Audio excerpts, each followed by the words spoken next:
हमारे भगवान और शिशुपाल के बीच में क्या हुआ था। भगवान को शिशुपाल बार बार गालियां दे रहा था। कितना गालियां? भगवान को 100 गालियां दिया था। उसने 100 बार में पहुंचा तब भगवान के सुदर्शन चक्र आकर के शिशुपाल का गर्दन काट दिया था। शिशुपाल की वध हुआ था। भगवान ने 100 गालियों की बात किया था।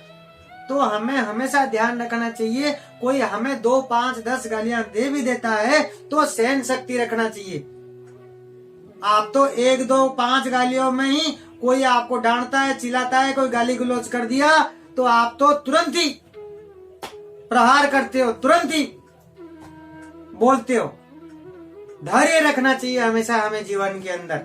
ये हमेशा ध्यान रखना चाहिए अपने सभी को, क्योंकि भगवान ने जब गालियों पे गालियों सुना था 100 गाली, आप तो कम से कम 10-15 गालियां कोई बोल भी देता तो सहन करने की शक्ति रखो। ये क्रोध जो है, क्रोध को कैसे कंट्रोल करेंगे? किस कारण क्या है क्रोध आता है हमें? गुस्सा और क्रोध ये हमारे जीवन में दुश्मन है। हमारे जीवन का दुश्मन कौन है? हमारे दुश्मन को हम ही जन्म देते हैं। उसमें बहुत नुकसान है शरीर के लिए हमारी।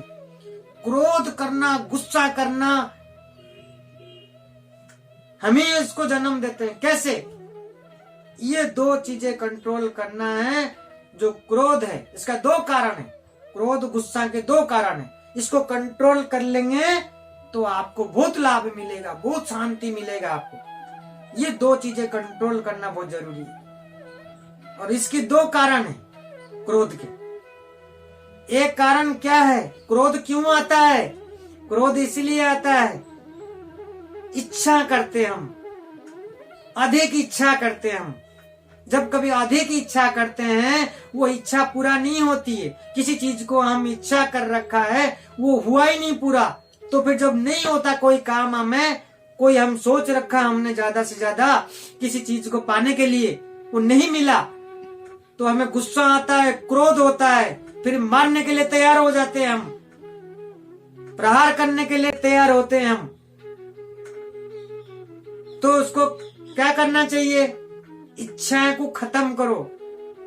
अधिक इच्छा नहीं करना। अधिक इच्छा जो होती है, इच्छाएं पूरी नहीं होती है। जब हम उम्मीद कर लेते हैं, इच्छा कर लेते हैं किसी के ऊपर, किसी चीज को पाने के लिए ज्यादा, तब नहीं मिलता, फिर हमें गुस्सा आता है। इसको कंट्रोल करने के लिए उस इच्छाएं को अधिक मत करो।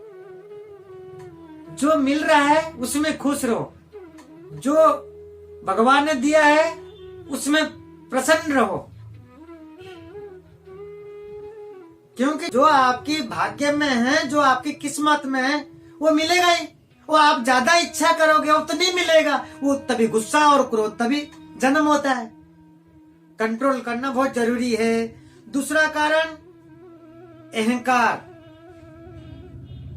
अहंकार करते हैं हम। जब अहंकार करते मैं हूं, मैं हूं, जब अहंकार करते हैं, जब अहंकार उस जगह पे नहीं चलता आपके, तो आपको गुस्सा आता है। अरे कैसे कर लिया वो अहंकार। इससे अहंकार जब टूटता है वो क्रोध आता है। क्रोध कैसे कर दिया वो, कैसे हो गया मेरे से ज्यादा। तो अहंकार कभी नहीं करना चाहिए। अरे अहंकार तो रावण के भी नहीं चला, जिसका सोने की लंका था। तो क्यों करते हो आप? जो आपको किस्मत में लिखा हुआ है वो मिलेगा।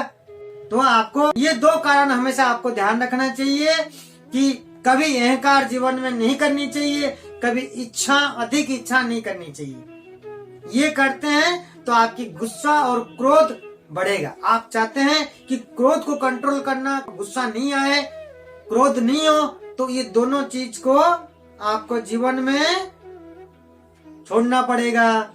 बिल्कुल इच्छाएं मत करो। जो हमें किस्मत में लिखा हुआ है वो मिलेगा। जो मिल रहा है वो किस्मत में लिखा हुआ है। जो लिखा हुआ था वो मिल गया हमें, जितना हमें मिलना चाहिए, और उससे आधी के अपने इच्छा कर लेते हो, वो तो नहीं मिलने वाला। तो फिर आपको गुस्सा और क्रोध जगेगा। फिर वो नुकसान किसका? आपके ही नुकसान है। जन्म आपसे ही हुआ और नुकसान आपको ही कर रही है। हमारी दुश्मन है। क्रोध, गुस्सा हमारी दुश्मन है। इसको आपको बस में करना जीवन में बहुत जरूरी है। तभी आपको शांति मिलेगी, आपको खुशी मिलेगी, तभी आप शांत रहेंगे। सारे काम आपका जीवन में, कोई भी व्यक्ति शांत प्रभाव का है और संयम रखता है और उसमें सहन शक्ति है, शांति उसको मिलेगा और वो खुशहाली जीवन जी पाएगा। क्योंकि जो भगवान ने हमारे लिए कर रहे हैं और जो दे रहे हैं, सब हमारे अच्छे के लिए, कुछ सोच विचार करके किया उन्होंने, कुछ अच्छे के लिए किए। क्योंकि हमारे को थोड़ी मालूम है हमें क्या होने वाला है। तो जो चीजें उन्होंने किया, कुछ आगे के लिए सोच करके किया। ये हमें सब मालूम है, लेकिन हमें कोई उसको ध्यान नहीं रखते।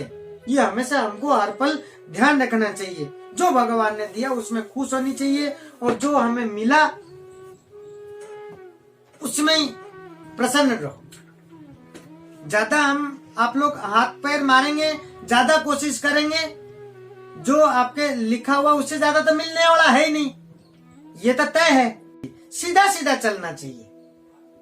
हमेशा हमारे को शांतिपूर्ण और सीधा सीधा चलना चाहिए। जैसे रखा राम जी ने रहना चाहिए, और सीताराम सीताराम कहना चाहिए। हमेशा हमारे को ध्यान रखना चाहिए कि हे प्रभु, हे भगवान, जो आज मिल गया और जो आज दिया, मतलब कभी आपने तो कभी, मतलब जो भी आपको मिला जीवन में, जो भी चीजें आपको प्राप्त होती है, जितना भी मिला, कभी खुश होकर के कभी अपने भगवान को तो धन्यवाद तो दिया ही नहीं कि हे प्रभु, अरे ये मिल गया, इसमें बहुत आनंद आया और बहुत, मेरा तो उम्मीद ही नहीं था। कभी कुछ मिलता है, बहुत ही कम लोग है, कभी कुछ मिल गया, जो भी मिला, आपके मेहनत का फल जो भी मिलता है, पलट करके आप भगवान के शुक्रगुजार नहीं करते हैं। आप कभी करा करो, खुश रहा करो। मंदिर भी जाकर के भगवान के पास रोने धोने, एकदम शिकायत करने, सारे दुख दर्द जीवन का सब कुछ बताने लग जाते हो। ये नहीं कि जाकर के मंदिर में भगवान को देख करके, उनका श्रृंगार वेशभूषा देख करके थोड़ा खुश होकर के उनके सामने हंस ले, खुश होकर के हंस के आए उनका चेहरा देख करके। वो तो सब कुछ समझते ही है आपके पास क्या है क्या नहीं है, फिर बोलने की कहां दरकार है। थोड़ा सा उनके सामने जाकर के खुश रहिए। जो आपको भगवान ने देता है, जो आपको मिलता है, मेहनत का फल, आज आपके पास जो भी है, जो भी कभी प्राप्त होता है, थोड़ा सा भगवान को, थोड़ा सा उनको धन्यवाद करें। भगवान को माने कि हे प्रभु, आपने आज दिया, मैं बहुत खुश हूँ, आपको कोटि कोटि प्रणाम है, आपकी चरणों में नमन है। कभी बोला करो ठाकुर जी के ऊपर, तो भगवान ने खुश होते हैं, आपके ऊपर खुश होता है। हमेशा मतलब इस तरीके से शिकायत, अरे यार मेरे को तो इतना मिलना चाहिए थी, क्या मिला ही, इतना मिला। ये समझ लो जो मिला आपको बेस्ट मिला। देने वाले कौन है? हमारी वही है सब कुछ। मेरे को जो दे रहा है उनको भी देने वाले वही है, तो देने वाले सबका ही एक ही है। जब भी कभी कोई कुछ जीवन में मिलता है, हमें जैसे हम किसी से कुछ लेते हैं तो धन्यवाद देते हैं, उसी तरीका से हमें कुछ मिलता है तो उसी ऊपर वाला को हमेशा कभी कभी धन्यवाद दीजिए, और ऊपर वाला को हमेशा हर पल उनको याद करके रखें, हमारे पास सबके हृदय में रखें, और उनको हमेशा उनके भक्ति मार्ग पे चले, उनके कही हुई बातें पे चले। जो भगवान ने श्रीमद् भगवत गीता में कहा है, भगवान ने किस लिए कहा है? सब हमारे लिए, संसार के लिए है।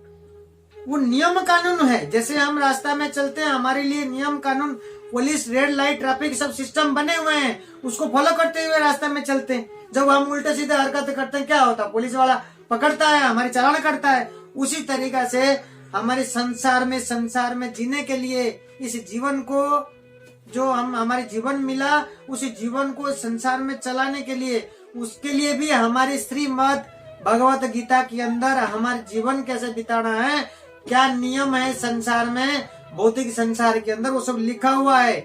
उसके भगवत गीता के अनुसार हम जीवन पे उतारते हैं, उसके कही हुई, भगवान के कही हुई मार्ग पे चलते हैं, तो आपके जीवन की खुशियां खुशियां आनंद ही है। ऐसा योनि मिला आपको, मनुष्य योनि 84 लाख योनि के बाद ही आपको ये जन्म मिला है, सबसे श्रेष्ठ जन्म है इसमें। तो आप इस अच्छे से मतलब पूरी जी भर के इस जीवन को जिए और भगवान का नियम कानून के हिसाब से जिएंगे तो आपके जीवन में अच्छा ही है। तो ये सब चीजें क्या है, आपके हाथ में ही है। सब कुछ भगवान ने आपको दे रखा, सिर्फ दरकार क्या है, आपको मार्ग पहचान करने की, निर्णय लेने का, जीवन के अंदर निर्णय लेने का, बस। फिर आनंद ही है। भक्ति मार्ग के अलावा भगवान के मार्ग छोड़ेंगे तो आनंद तो कहां से मिलेगा।